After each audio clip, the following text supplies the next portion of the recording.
Hello, I'm Bill Monroe, and welcome to episode 109 of 2-Minute Talk Tips. Today's tip comes to us from a special guest, Amy Lyle.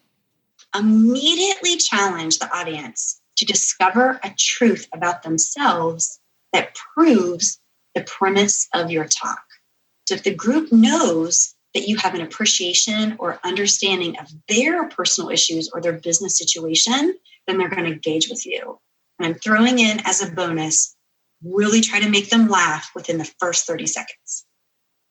Stick around, and after the break, we'll hear more from Amy Lyle as we talk about failure.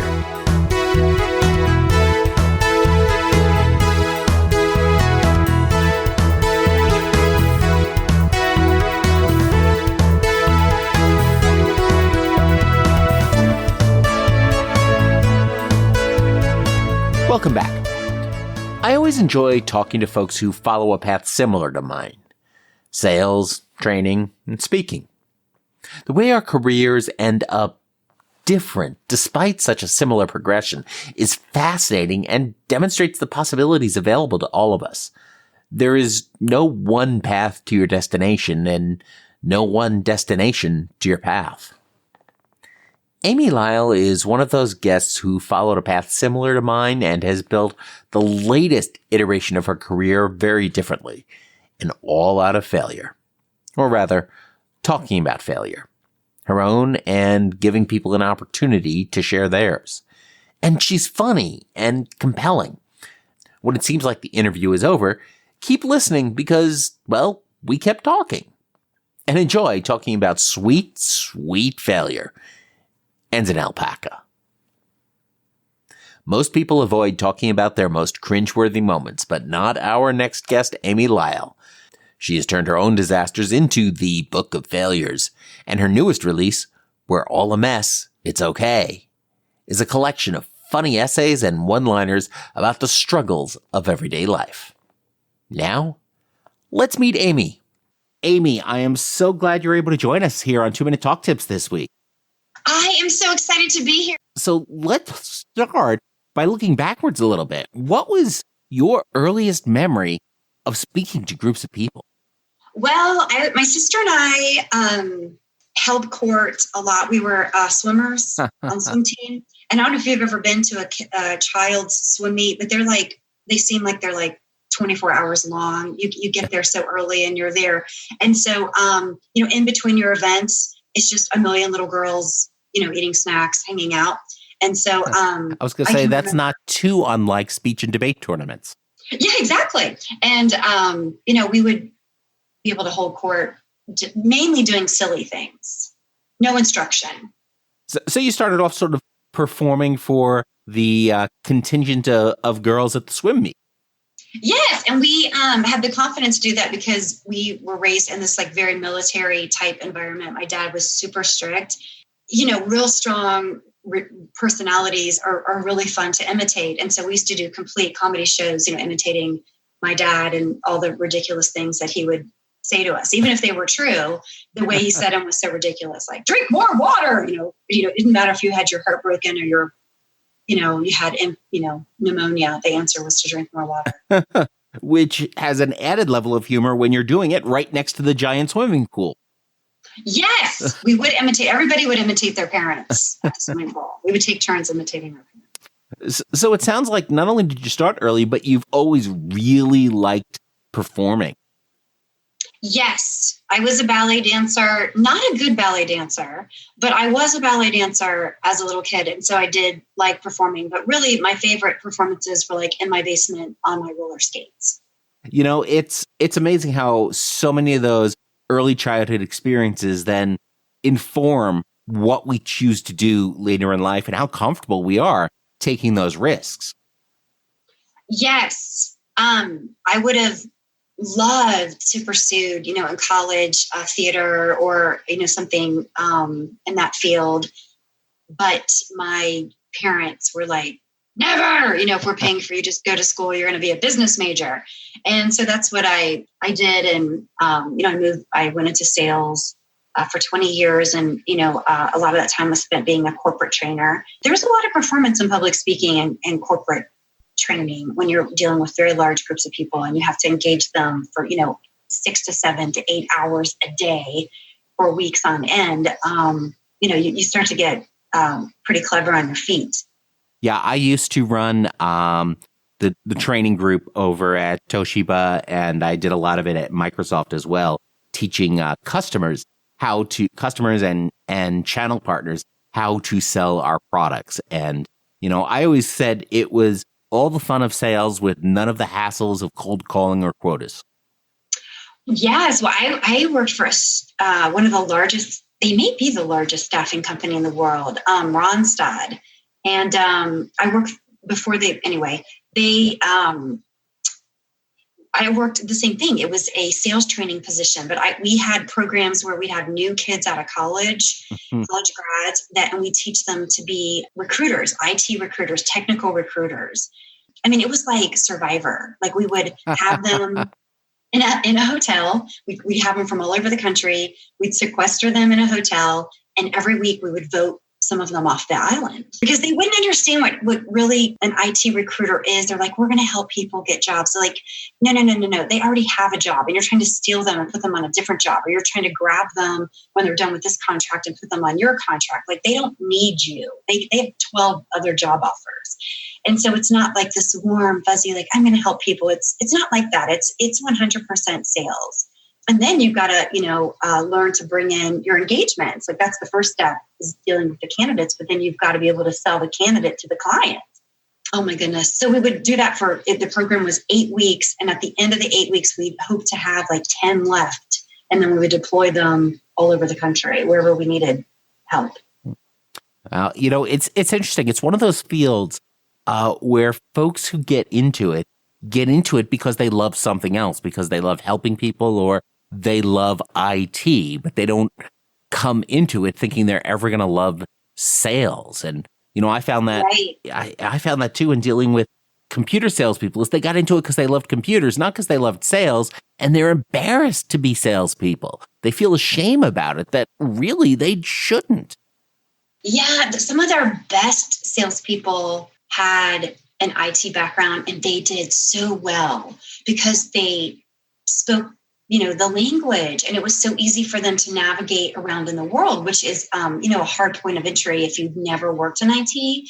And so to your point, if they had an interest in sales and they had that IT background, oh my goodness, there's no stopping them. And they would make, an immense amount of money. Yeah. So what did you enjoy most about that gig? I did enjoy the Survivor part of it. You're voted off the island. I hated to vote people off the island, but I also, if they weren't in it for the right reason, they were going to fail. And so it's like, this just wasn't for you. Let's redirect you to something that you would be, better at. But I also loved, we of course got a lot of our team, got people that were on the brink of being fired. They were on a plan, a performance plan. And, you have quotas. You're in a sales environment, you have quotas. And so they would be all over the country. We would do these virtual classes. The entry-level positions were in person, but the, existing salespeople, they were from all around the country. And so we do these virtual classes and try to help them improve their calling skills, improve their recruiting skills, improve their close rate and all that stuff. And so that if you got someone that really wanted to do the job, they were working really hard. It's kind of like the old saying, practice makes perfect, but only if it's perfect practice, right? So they were doing the same thing. Like we'd link into their telephones and listen to them, we're like, oh my gosh. And then sometimes some very minor tweaks and to get them asking the right questions would absolutely change their lives. And they would go from almost being fired to being a really good performer. And then you'd see them be able to move up. And so that was really, really rewarding to have people that they're like, I love this job. I just seem to not be able to close a deal. And so that was really fun. And, when we talk about training and having that training background, a lot of the folks you're talking to, a lot of folks most corporate trainers are talking to, you may be helping them to improve their negotiation skills or their communication skills or, how to navigate a diverse employment environment and respect other employees and all of this stuff that's very important and can definitely improve people's lives. But what you're doing, right, what you were doing was really a direct impact on their lives. If they learned and if they consumed the material, they were going to keep their jobs. They were going to increase their income. They were going to be able to support their family better or, pay rent. And that's a huge direct impact on people's lives. It is. I mean, we had, I don't know how many thousands of offices the organization had, but as you can imagine, you have a manager and you have 20 employees. I mean, you can't, work with people exclusively. You're kind of learning, you're thrown in, sink or swim. So it was a great program. We also did it for, all kinds of new hires, not just technology, but it was good to see it. And sometimes it was just like what they thought was the best about their products and services. They didn't understand that that's what our clients heard all day long. Our company's been in business for 50 years, that it's like, some IT guy who's his programmer quit doesn't care. He wants to know who do you have for me tomorrow? What's their background? What other projects have they been on? What's their success rate? He wants you to answer all those questions. And so if you're making hundreds of phone calls a week and your answer is like, hi, I work for a giant staffing company that's been in business for 50 years and we offer diverse services. And, it's like, nobody's going to call you back. Nobody's going to call you back. So, if they happen to answer the phone, what are you going to do to engage them immediately that makes you stand out from somebody else? And to your point, like if they had a technology background, I would open with that. I've done this job. I've been a programmer. I've been a network engineer. Whatever it was. I mean, that's sales, right? You've got to engage the client immediately. Yeah. How do you stand out? Yep. You've got to show that you care about them and you care about their needs and solving their problem. Yes. And if you're good at that and you're good with the world was like a chessboard, like you had this person on this engagement and you knew it was coming to an end in 2 months. And so you're already gearing up to get them to their next project. And so you would just, have these great candidates that you could just move around the chessboard. But if you lost them or you weren't engaging with them, you lost that asset. You as a salesperson are also losing the income. So how did you make the transition from sales and into training, or why did you make that transition? Well, I for a short period of time, because they needed help, I moved into a corporate training role. And the position for it was director of operation, but it had huge. It was really a corporate trainer position, sales trainer position. Came across my desk, and so I called my boss's boss, and I was like, pick me. I can do this job. And he flew me out to Baltimore. I was in Atlanta. He flew up and he interviewed me. And I go, what do you think? He goes, I think that you should fake it till you make it. It's like, yes. So that's how I got that job, is I sold myself. So when you pursued that, were you still pursuing comedy or?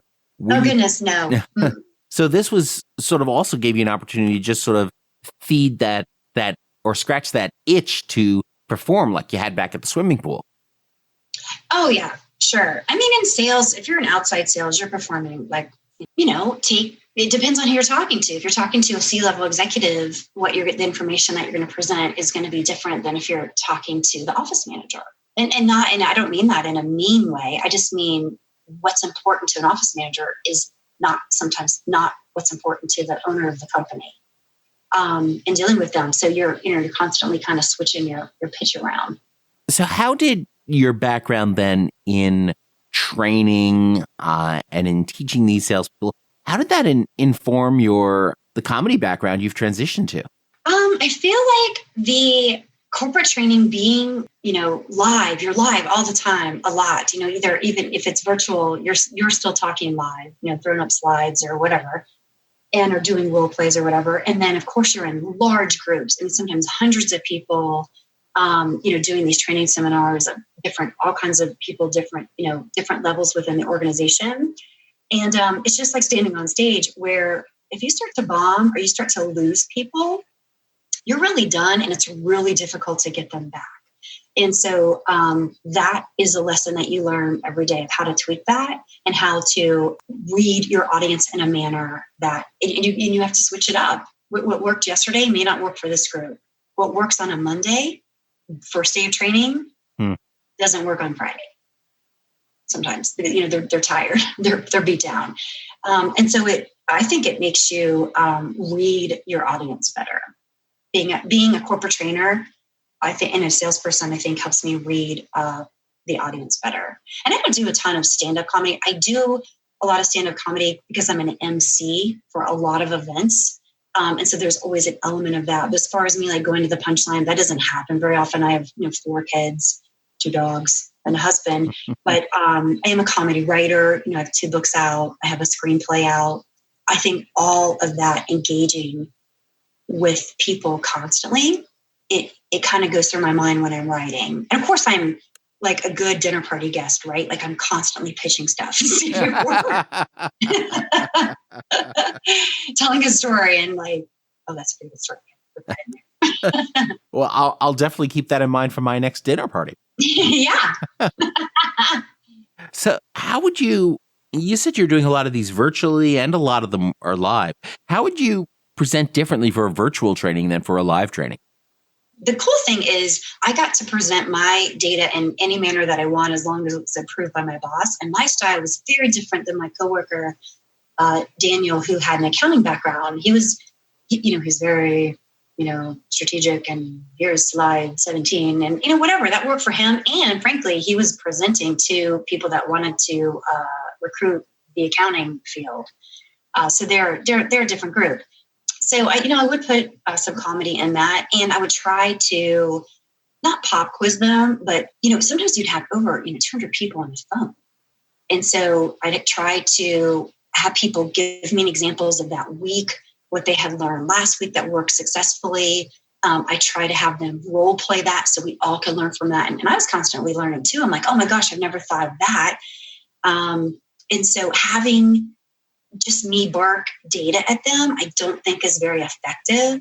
But having role plays where we go through it, and then that week they're using the material, and then next week they get back on the call and they're talking about those role plays and how they tweaked and what was successful and wasn't successful, I thought was a very powerful tool.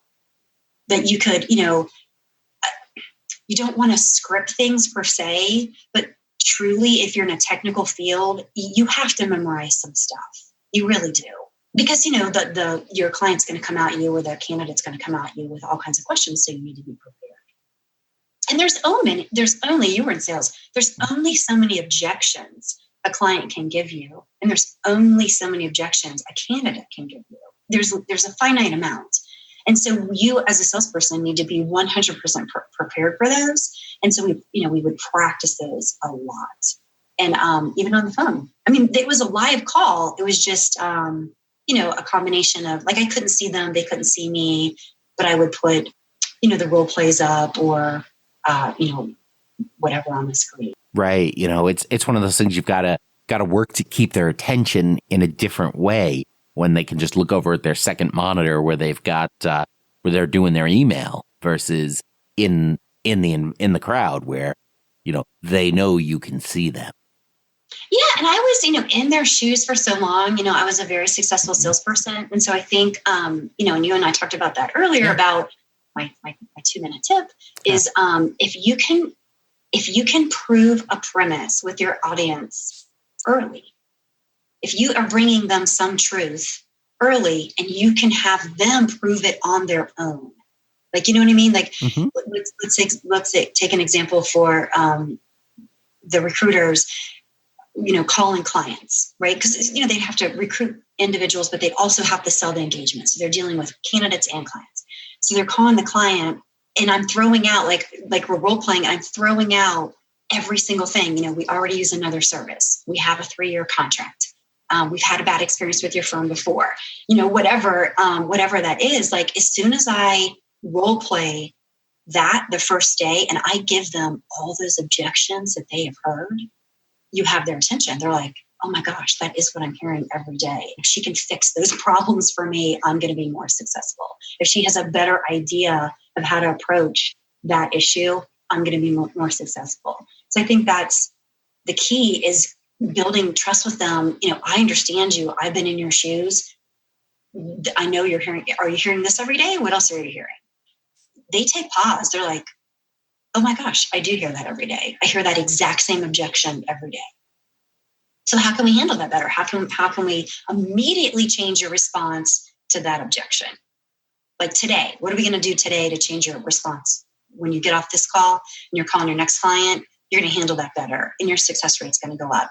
And so if they wanted the job and they wanted to make more money, they were usually pretty receptive to it. And it was very collaborative. Like people from all over the country could pipe up and be like, I tried this, Amy, and I tried this. And it was good. That's awesome. And I think one of the things that's really interesting there too is that, a lot of times they probably felt like they were kind of in some ways isolated from, what's going on around them. They don't necessarily realize their experience is so common. But, as you said, there's only so many objections and you're going to hear them, and let's practice and let's get used to dealing with that. One of the things I used to tell people too, working at shows like CES or some of the other giant trade shows, especially with new folks who are just intimidated by the hundreds of people they're going to talk to, it's like, look, in the first 2 hours of this week-long show, you're going to hear 95% of the questions you're going to hear for the entire week. Get good with that, and the rest of the week is easy. Yes. And it's the same, even, you asked how they correlated, even doing my tour, a book tour, which was called Why I Shared My Most Mortifying Moments and Why You Should Too. That was the name of the book tour. My first book, The Book of Failures, and my second book is We're All a Mess, It's Okay. And it's all about being authentic and sharing your failures. And, if you didn't die and you got to live this, tell the tale, you're doing pretty well, right? So anyway, so in those kinds of speaking engagements, the first thing I would do, and they were usually large groups, like over 100 people, and they usually sit them at round tables, and they didn't know each other necessarily. And so I'd say, okay, in your mind or on a piece of paper, but secretly rank just your table on a scale of 1 to 10, how you feel about the people at your table. Mm-hmm. And then the next thing I would do is I would say, okay, raise your hand if you've ever gone to Europe. Your kids go to private school. You live in a gated neighborhood. You drive a European car. Now rank them. Okay. Then I'd say, all right, now hold your hand up if you've ever, gone back to work and you're talking to your boss and you have spinach in your teeth or toilet paper hanging out, your skirt, or your skirt's tucked into your pantyhose, or you've fallen down a flight of steps, or all these things that we do as human beings that are so embarrassing. And how do you feel about the people now? And invariably, you feel better about people that disclose something of vulnerability. You know what I mean? Listening to someone telling you about what they have, their material things, or their status in life, or their big time job is very alienating unless you're in a room with other people at that level. But sharing a real, authentic, funny story that you showed up to work today and you actually accidentally had one navy blue shoe and one black shoe on, it's like, oh my gosh, I've done that too. It makes you instantly relatable. Right. And it helps you create a bond with other people and sort of the starting foundation of a friendship, because it's not coming from a place of intimidation. Right. And so that's why I think my tip is a good tip. Like if you can gain their trust immediately and prove your premise in less than 2 minutes or less, you can prove your premise in some manner and get them to be like, okay, that is true. Then they're engaged and they're like, okay, that's correct. They read me correctly. And that's going to make the rest of your speech, they're going to be more engaged. And, your book tour is something I really wanted to talk about, because most of the time when we think of a book tour, we think of an author just going to a bookstore and maybe reading a segment and answering questions in front of a few people gathered around in a corner of the store or whatever. But it sounds like your bookstore has been, or rather your book tour has been a little bit different, talking with different types of groups and, and different types of formats. And how did you put that together? Well, I self-published on Amazon.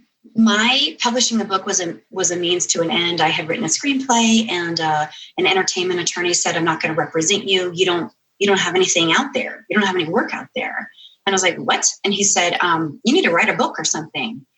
Literally in my mind, I immediately was like, I have had a lot of failures. And so I wrote the book of failures. And I did this. I'd never written a book before, and I'd never promoted a book before. So I really didn't know what I was doing. So I pretty much did everything because I didn't know what to do. So I just did a lot of everything. I wanted to have a book launch that wasn't a traditional book launch. I've been to other people's book launches. And like you said, they stand up there, they like, read, and then you buy the book and you go home. That's not really that fun. So I had this gigantic book launch with 333 women and great leaders from Atlanta, women that had owned their own companies, women that had changed their lives after 40, a plastic surgeon friend of mine who was also the plastic surgeon on those reality shows like The Housewives of Atlanta or whatever. She'd been on that show a few times. So she came on. We gave away vampire facials. We gave away all this fun plastic surgery stuff, including some outlandish stuff, to be honest with you, that I'm not going to say on the air. But anyway, because of the outlandish stuff that we gave away, plus we gave away 200 prizes. I mean, it was so fun. Like people in the community are like, Amy, I have these light up, martini cups, do you want to give those away at your event? And then I do a funny video with that person. Anyway, so I ended up with all these prizes and a really fun experience. Like I kind of took them on a journey, and I only spent five minutes at the podium. Like I'd read a chapter and then we'd do something else, and I'd read a chapter. There was dancing. There was a lot of Prosecco. There was, a lot of stuff going on. And out of that, I booked probably 10 future engagements. Oh, that's fantastic. Because, who comes to a book launch? It's like teachers and librarians and, people from the community. Some of the press was there. And so I was able to book either like MC engagements or like a speaking engagement out of that. And then I've been so lucky that every time I do a speaking engagement, I seem to get a referral to do another one. And so all of a sudden it was like all around my, county, I was getting invited to come to like large women's group or, enterprising moms group. And they asked me to speak about the book, but sometimes they'd ask me about branding or they'd ask me about self-publishing. So it just depends. And I would cater the speech, to whatever they wanted. So it wasn't always me selling books, on the book tour. I shared my most mortifying moments, and you should too. There was always an element in all of those. But, I would cater it to whatever they wanted. Awesome. And that's sort of one of those things that you were teaching your recruiting students, is that you've got to cater to your customer. What do they need? What are their problems? What do they want to learn about? Exactly. So when did you feel that the Book of Failures was a success? Well, okay.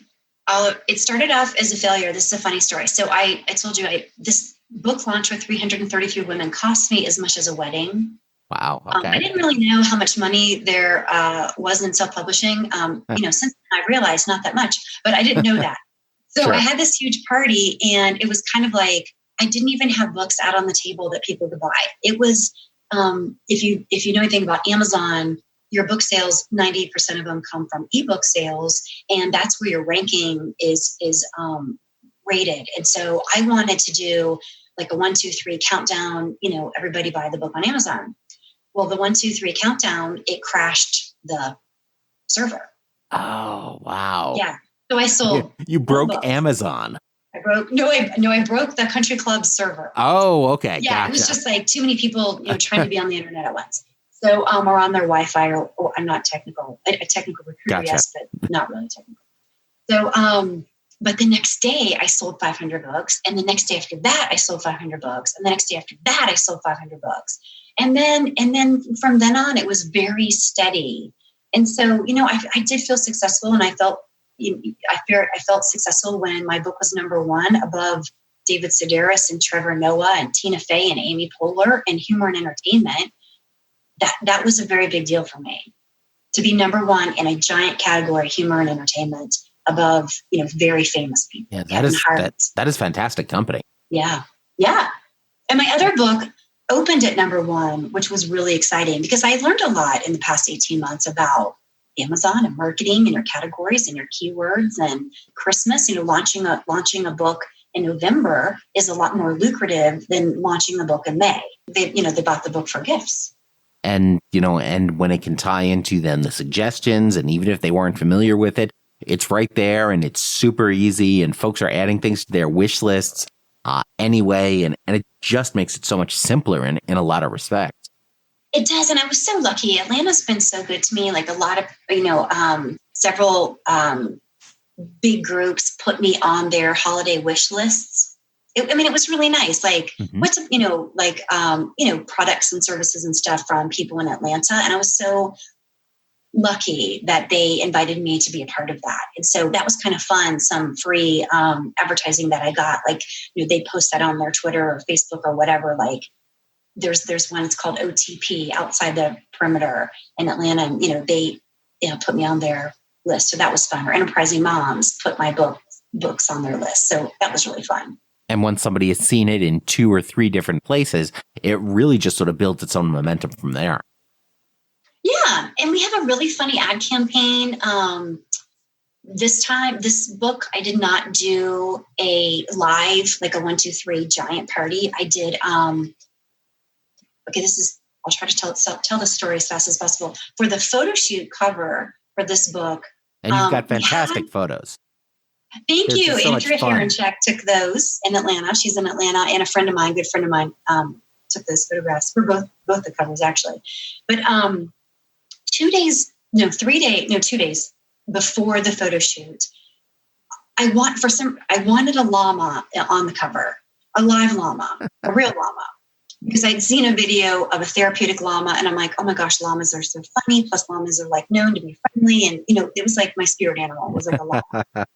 And I was like, I'm going to get a llama. So long story longer, I ended up getting a llama from Animal Casting of Atlanta. It's the llama's it ended up being an alpaca, which is, I believe, slightly shorter than a llama.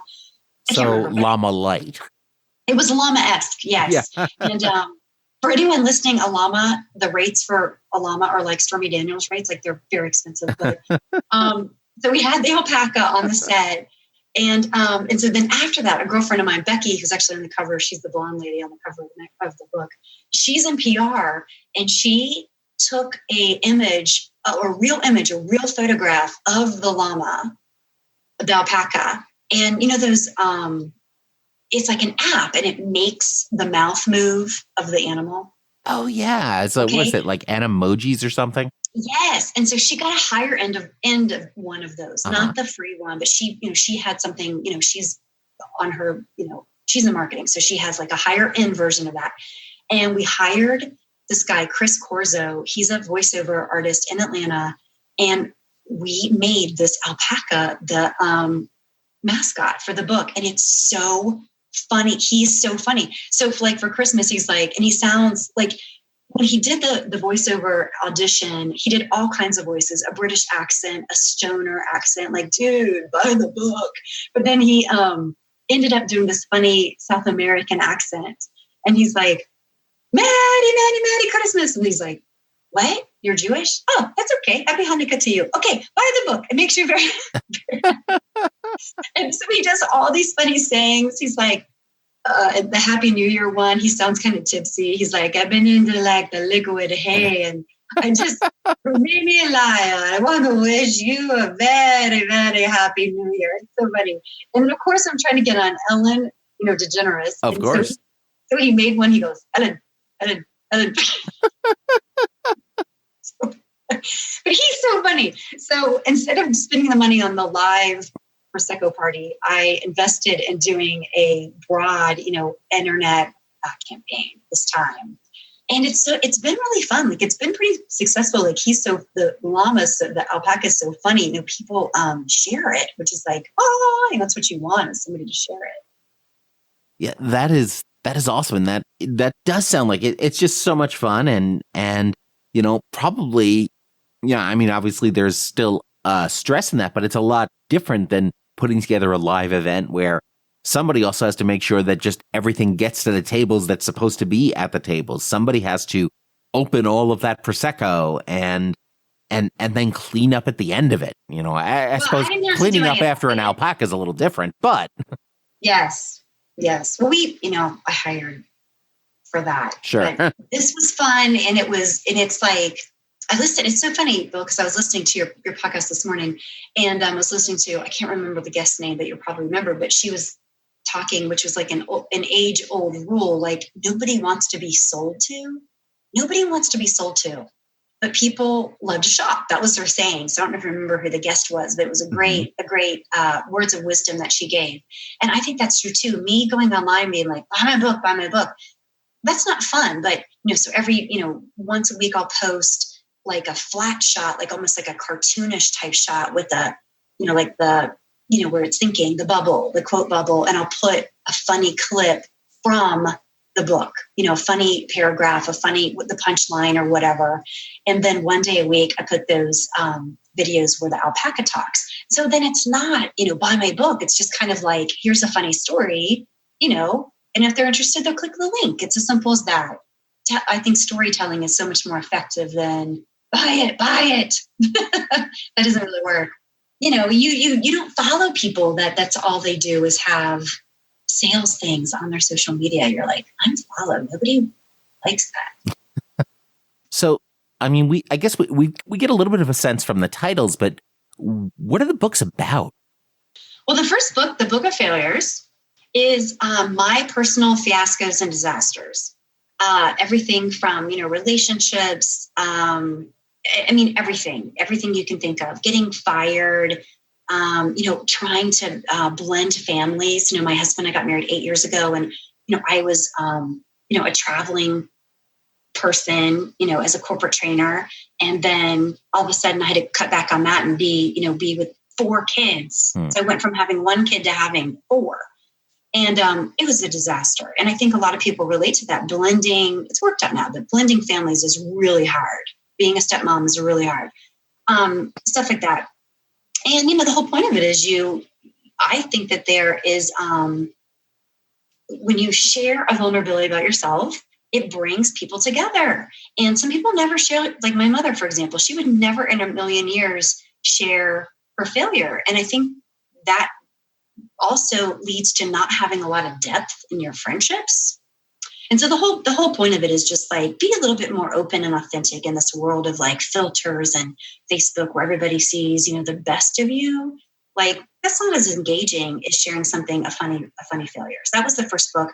And then marketing that book, besides doing the tour every Friday, only on Friday, I would put #FridayFail. And I put something funny either from the book or from my week, like something that I did. Like one week, I'm like, oh, I burned the pasta. And then I showed the real picture. It's like, I didn't burn the pasta in the pan. I burnt the box of the pasta caught on fire, next to the oven, next to the fire. And like sometimes 100 people would reply with a funny comment, a failure from their week. And so it could be, in-law things. It could be work things. It could be funny coworker tales. It could be funny pet stories. And they were so funny, Bill, that I started asking permission and like, may I have this story for a book? And would you like me to credit you? Or would you like me to use an alias? Or would you, what would you like? And then I really started soliciting stories, like in the grocery store. I'd be like, hi, I'm writing a book on failures. Do you have any funny failures you can tell me? Before you knew it, I had 60,000 words, and I had several content editors, and we whittled it. We really cleaned it all up and just kept the best stories. And I wrote the stories. I mean, people might email me a story, but I would rewrite the story. But mainly, they just told me the stories. Mm-hmm. And we ended up with a book that's 40,000 words, and it's so we're all a mess. Okay, we're all a mess. It's okay. The subtitle is a collection of funny essays and one-liners about the struggles of everyday life. But it's just like other people's failures, and some of them are like 3 pages. Maybe one of them was a woman went to Mexico with her best friend, and it was like code orange, like you weren't supposed to travel to Mexico, but the hotel was so cheap. She went ahead and went, and they ended up having like an almost death experience, but then they didn't die. So, it's funny now. Mm-hmm. And then some of them were one-liners. Like my friend Angie Brogan wrote to me and she said, oh my gosh, I was at work today. And this woman's like, I love your ugly Christmas sweater. Where'd you get it? And Angie said, this is just one of my regular sweaters. So, and I have a whole section in there of people like their peculiar things that are peculiar to them. Like I dump out the M&Ms and I put them, by, RG, Roy G. Biv order, and then I eat them as such. You know what I mean? Like strange. People have strange. I always shake out my towel to make sure there's not spiders or whatever. And so the whole point of that was just to be like, we're all weird. We all have failures. And you know what? They're not funny at the time when it is, your relationship is crumbling or you're getting fired or, whatever. It's not funny. But given enough time, I think a lot of things you can look back on and they are pretty funny. Yeah, absolutely. Mm-hmm. That sounds fantastic. And, I kind of want to meet the Roy G. Biv lady. That sounds awesome. She let me use her name. It was so funny what like my original content editor, what she thought was funny and what she didn't think was funny. Like there's one story in there about very fancy dinner party where a guy's trying to get promoted and his wife, they're throwing a dinner party and they put their Labrador retriever in the bedroom, to not disrupt. And they can hear him wrestling around late in the dinner. And the guy's boss is like, oh my gosh, do you have a dog? I hear a dog. And he's like, don't bring him out here. He's rowdy. And he's like, no, I love dogs. Bring him out. He's like, okay. So he brings him out and at the table in this fancy environment, it's not a casual dinner. It's like a 5-course fancy dinner. The boss says, oh my goodness, there's something kind of like hanging out of your dog's bottom. And the guy goes, oh my gosh. So he grabs like a napkin and he pulls it and it's like pantyhose. The dog has eaten pantyhose. Oh, wow. And so he's pulling, like, it's like a magician's scarf. He's like pulling. And the dog's embarrassed. Everybody's embarrassed. The wife's mortified. She's like, dessert? Everybody's like, no. And, he ended up getting a promotion. His boss talks about it all the time. But the content editor was like, that's dangerous. What if the dog would have died? And I was like, but the dog didn't die. And she's like, but he could have. And I was like, okay, well, I'll put a disclosure in there. So I did. I was like, never pull anything out of your animal's bottom to immediately it hurt them. But I'm like, she was so angry. She just thought, how could I use that story when the animal could have been hurt? I'm like, but the animal wasn't hurt. So it was interesting versus, my 2 other content editors was like, that's such a funny story. Or the same with like dating disaster. She's like, they could have been murdered. I'm like, but they weren't. They survived. Mm-hmm.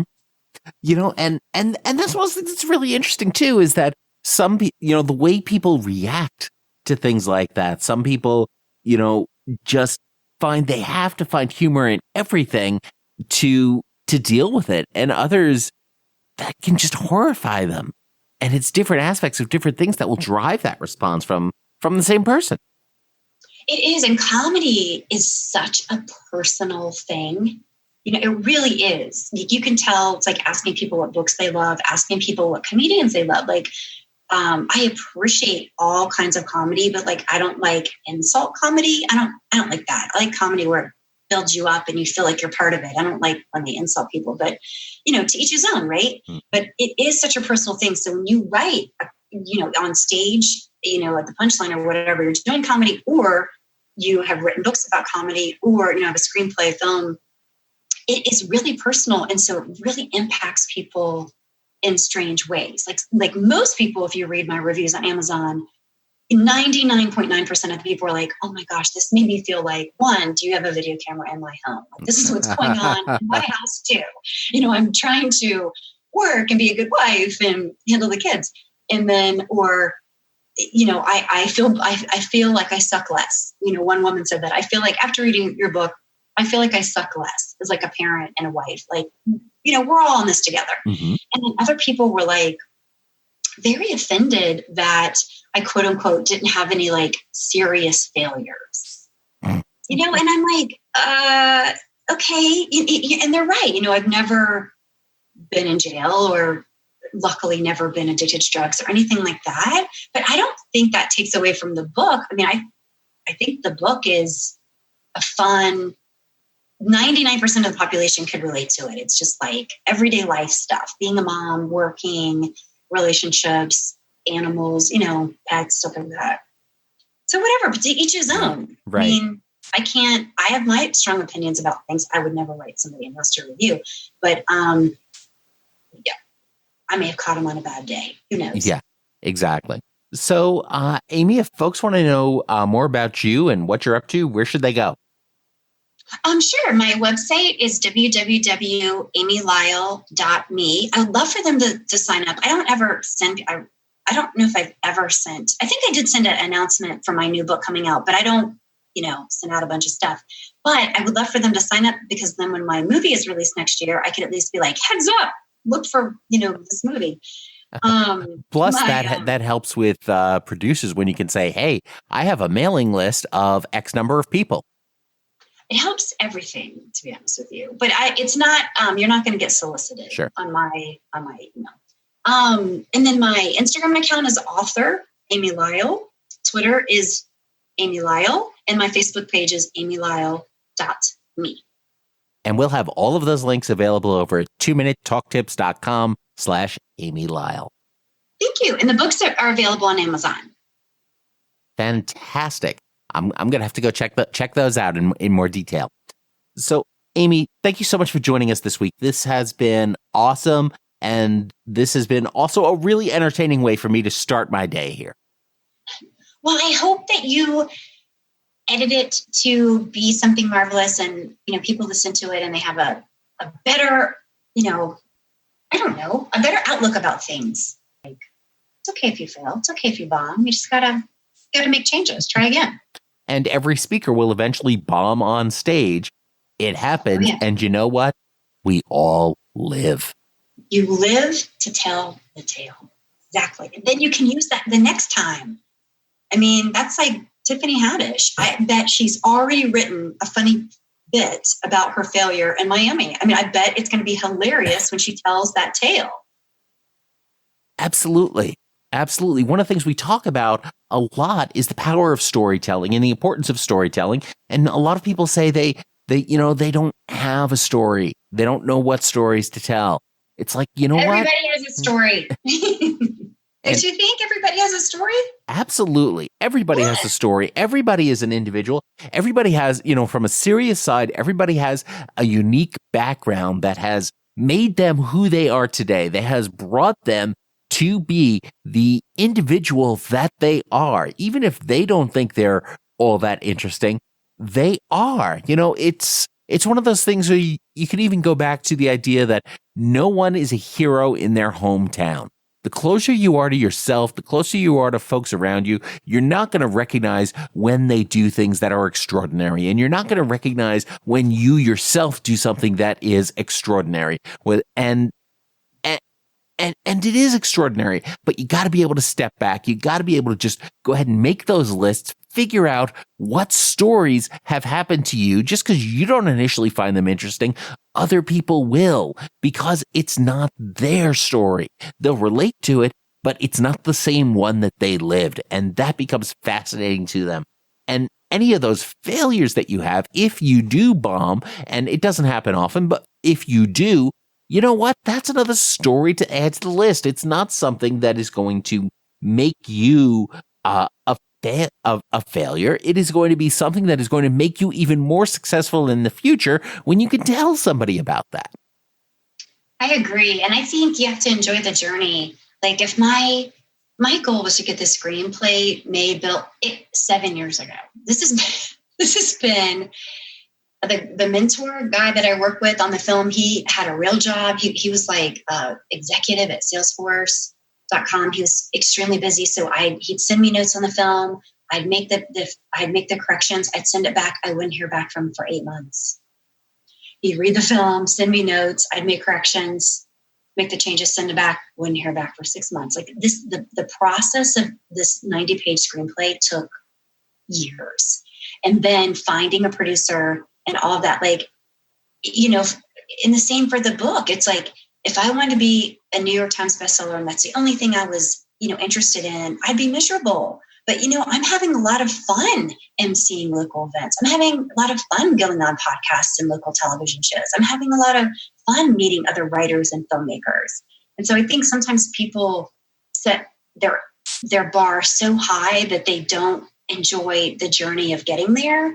And they need to celebrate every single little win that they have. They're getting a step closer to that goal. But a lot of people don't do that. They're just like, it's not enough. It's never enough. And that whole it's never enough, that's one of those things where it is simultaneously a great way to look at life and a terrible way to look at life. Because getting more is not gonna fill the hole in your life. It's not gonna fill the hole in yourself. But that continual process of just trying to do better, but you got to try to do better for yourself to get some satisfaction from just continually doing better, not because of what folks outside may say, and not because you're trying to just cover up the fact that you're missing something else. Yes, but I will tell you, when this nasty woman emailed me and told me how much she hated my book and, blah, blah, blah, I was like, oh, I'm sorry you feel that way, but it is number one. You know what I mean? Very true. I was like, I'm so sorry, and you can return it. I'm so sorry you didn't enjoy it. My purpose was to lift people up. However, it's a bestseller. It's been a bestseller for over a year. So to each his own. Thanks for your comments. Bye. It's like. The previous guest that Amy referenced earlier was Izzy Lawrence. I talked with Izzy about storytelling way back in episode 62. Of course, it's always a delight to talk with a warm, funny trainer on the show. Have you read either of Amy Lyle's books? Let us know over in the comments at 2minutetalktips.com/Amy Lyle. Visit Amy's site to sign up for her newsletter that she rarely sends out, or follow her on social media to see the alpaca. All those links are available at 2minutetalktips.com/Amy Lyle. Share this episode with a friend, colleague, or relative by giving them the link. You guessed it, 2minutetalktips.com/Amy Lyle. And of course, as always, don't get best, get better. Thanks a lot. I'm Bill Monroe, and I'll talk to you next week.